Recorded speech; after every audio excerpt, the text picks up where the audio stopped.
Well, there was certainly a lot of fireworks and not all that much light. I don't think, from TikTok's point of view, they accomplished the goal that they had set out for themselves, which was to calm the feelings on the part of the American Congress that TikTok really does represent a significant national security threat.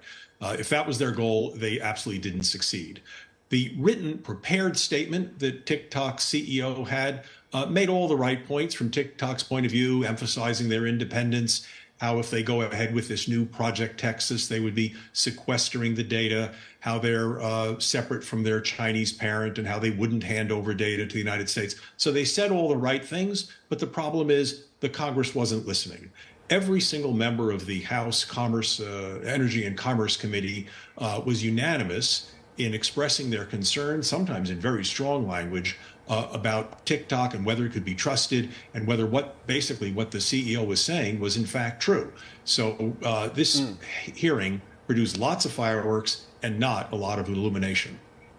Glenn, realistically, this all appears to be highly political in nature, and especially when you consider that we're in the midst of an election cycle. I just want to bring up two charts for everyone watching. Firstly, the demographics of TikTok, and the TikTok uses this as via Statista, and you can see that it tracks down and to the right in terms of younger people that do use these services, and then it gradually goes lower. But then you flip it, and then you have a look at how the expected voter ages are going to be for the 2024 election.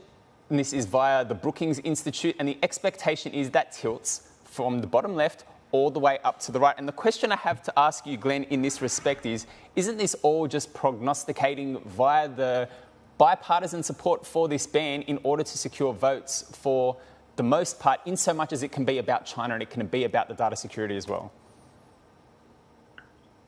Well, to be fair, there really are indeed genuine national security risks associated with this. And I think that is one reason why a ban of the app from government phones and military phones makes sense. After all, we don't want to take any risk from the United States point of view that the whereabouts or location of our members of our military could be tracked by anybody, whether it's China or anyone.